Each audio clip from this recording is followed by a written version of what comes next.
चौथा पी है परसीवरेंस, निरंतर प्रयास, लगातार कोशिश। दुनिया में वही फेल होते हैं, वे लोग कभी भी सफल नहीं होते हैं जो लगातार कोशिश नहीं करते। जिस दिन कोशिश करना बंद होता है, एक्चुअली हार उसी दिन होती है। जब तक आप कोशिश करना जारी रखे हैं, कितनी बार आप हारे हैं लेकिन आप असफल नहीं हुए हैं। हारना, असफल होना, दोनों बातें अलग अलग हैं। जिस दिन आदमी असफल होता है, जब वो कोशिश करना बंद कर देता है। क्या लगातार कोशिश की जा सकती है कि नहीं? डायमंड बनने का लगातार प्रयास किया जा सकता है कि नहीं?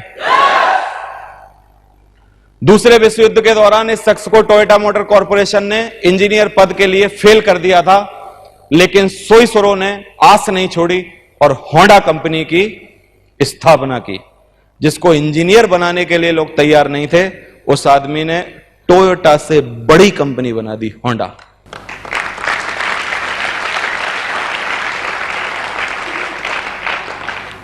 उसे 20th सेंचुरी फॉक्स ने अस्वीकार कर दिया था, क्योंकि उनके मुताबिक वो आकर्षक नहीं थी। फॉक्स को उस समय शायद एहसास नहीं होगा कि मर्लिन मुनरो मरने के इतने सालों बाद भी लोगों के दिलों की धड़कन बनी रहेगी।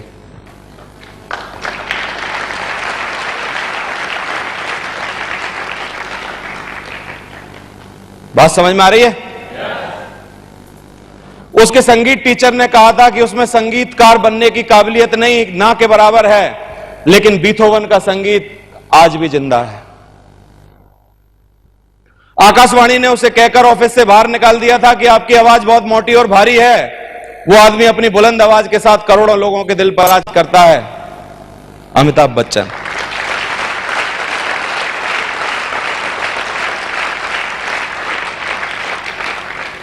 क्या किया इन सब लोगों ने? लगातार कोशिश, लगातार कोशिश।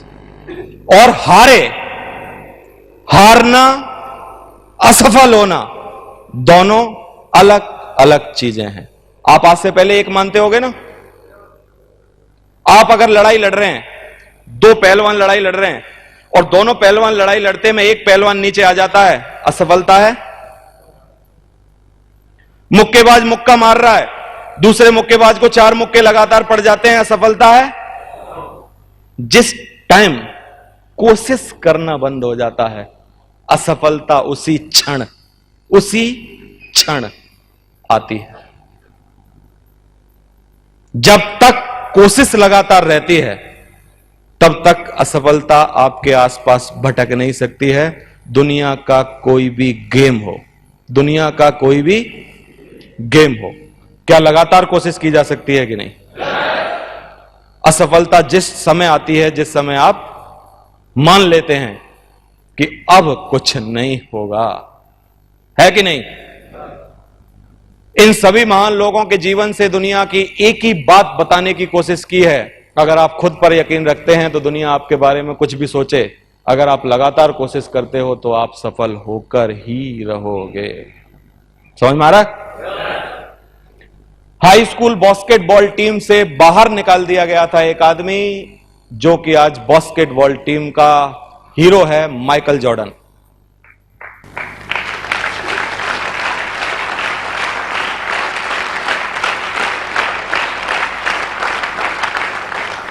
जेके रावलिंग, असफलता का सामना, पति की मौत, जीवन यापन का संकट। जेके रावलिंग एक औरत है जिसके पति की बहुत जल्दी मौत हो गई। जिसके पति की मौत हो जाती है, उस औरत के हाल बेहाल हो जाते हैं कि नहीं? एक छोटी सी बेटी थी अपने पास, कोई भी एक्सपीरियंस नहीं था कुछ भी काम करने का, और यूएसए में, अमेरिका में जो आदमी सबसे गरीब हो सकता है, उस गरीबी की हद तक ये औरत पहुंच गई थी। लेकिन इसकी कल्पना शक्ति, लगातार प्रयास, एक औरत और उसकी बेटी, उसकी शक्ति और उसका एक पुराना टाइपराइटर, उसने दुनिया का सबसे बड़ा इतिहास लिख दिया। जेके रावलिंग, जो कि हैरी पॉटर की लेखिका हैं।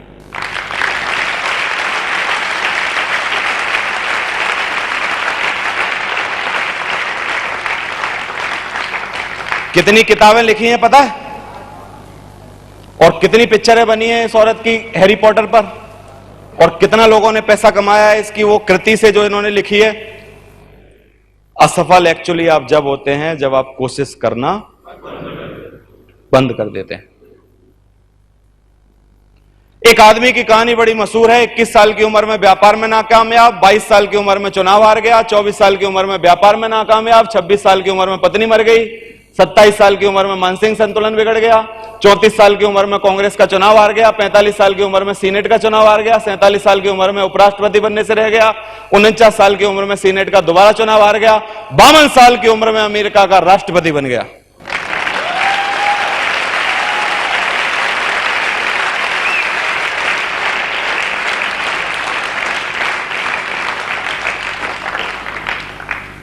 इतनी बार आ रहे हो क्या आप?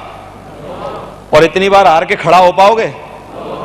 पत्नी मर जाती है तो आदमी रो रो के कटोरा भर देता है कि सब अब दूसरी कैसे आएगी, क्या होगा, एक ही मिली थी है?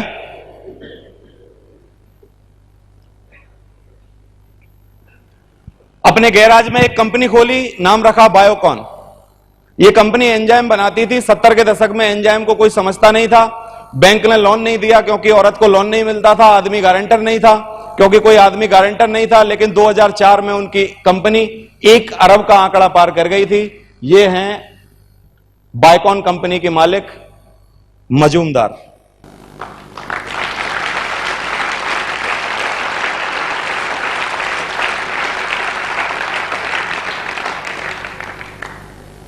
समझ में आ रहा? 21 साल की उम्र में गैराज में कंप्यूटर बनाया, 25 साल की उम्र में दौलत $200 मिलियन, 26 साल की उम्र में टाइम मैगजीन के कवर पेज पर फोटो आया। 1985 में जॉब स्कली जो कि इनके पार्टनर थे, उन्होंने इनकी कंपनी से, इन्हीं की कंपनी से इनको बाहर निकाल दिया, जिसको खुद नौकरी पर इन्होंने रखा था जब वो पेप्सी के कंपनी हेड थे। जिसको आप रखते हो अपने साथ वही तुम्हें अपनी कंपनी से बाहर निकाल देता है। लेकिन आप हारते नहीं हो। उसके बाद इन्होंने दूसरी कंपनी की स्थापना की, लेकिन हार नहीं मानी, अपनी एक और कंपनी नई बनाई जिसका नाम नेक्स्ट रखा गया। फिर वही कंपनी के जो पुराने इनके जो दोस्त थे, उनको लगा कि बिना इसके कंपनी नहीं चल पाएगी, ना तरक्की कर पाएगी। उन्होंने नेक्स्ट को खरीद लिया और दोबारा से इनको जब अपने साथ शामिल किया, एप्पल कंपनी के मालिक।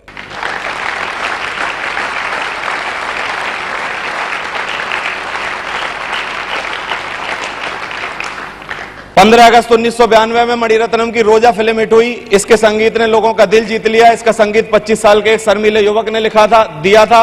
और हैरानी की बात यह है कि इस नौजवान की पहली फिल्म थी। बचपन में पिता का देहांत हो गया, बचपन में ही पूरे परिवार की जिम्मेदारी सहनी पड़ी। इस व्यक्ति का नाम है AR रहमान। क्या इतने दुखी हैं हम? इतनी तकलीफें हैं हम पे? इतनी परेशानी है? 2 हफ्ते चेक नहीं आता है, आदमी शर्ट पैंट उतार के बैठ जाता है। सर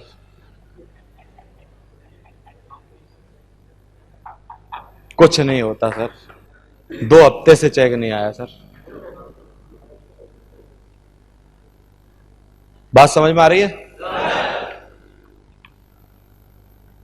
गेटी ने एक बार कहा था कि एक बार कोई आदमी अपनी कोशिशों में नाकाम हो सकता है, लेकिन वो तब तक असफल नहीं होता जब तक कि वह अपना दोष दूसरों पर मढ़ने ना लगे।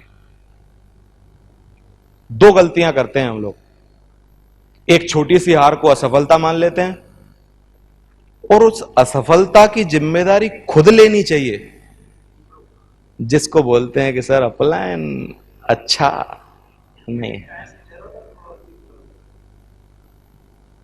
सर टीम जो खराब हुई है ना, अपलायन ने अगर साथ दिया होता तो सर बताइए।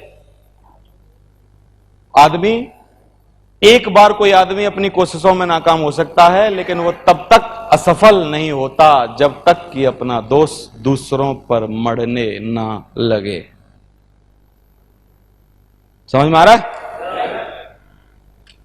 ओपेरा विनफ्रे का शुरुआती जीवन बहुत खराब रहा। उनका जन्म एक गरीब परिवार में हुआ था। उनके रिश्तेदारों ने उनका यौन उत्पीड़न किया था। 14 साल की उम्र में गर्भवती हो गई थी, लेकिन कभी किस्मत ने नहीं कोसा। टेलीविजन टॉक शो में एंकर बनी, चर्चित टॉक शो में सेलिब्रिटी बनी और अमेरिका की नंबर 1 सेलिब्रिटी बन के दिखाया।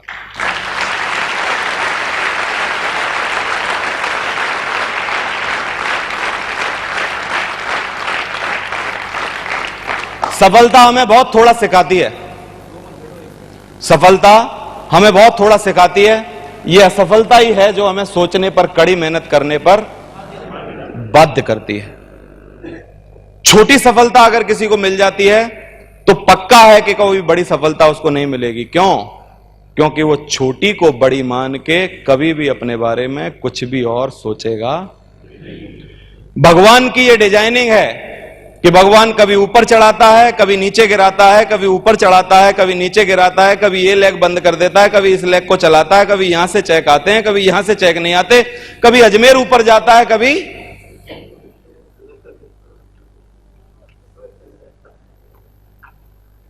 क्योंकि भगवान तेरी गलती को तुझे कैसे बताएगा, अगर ये ना करे तो मुझे ये समझा। कान में फूंकने आएगा कि सचिन जी थोड़ा सुधर जाओ, अभी चेक बंद करवा दूंगा, नहीं तो बंद करके ही एक्चुअली वो बताता है कि तू वो नहीं कर रहा है जो तुझे करना चाहिए।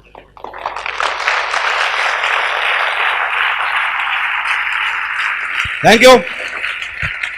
सफलता नो डाउट हमें सिखाती है, सफलता नो डाउट हमें सिखाती है, लेकिन सफलता हमें बहुत थोड़ा सिखाती है। यह असफलता ही है जो हमें सोचने पर और कड़ी मेहनत करने पर बाध्य करती है।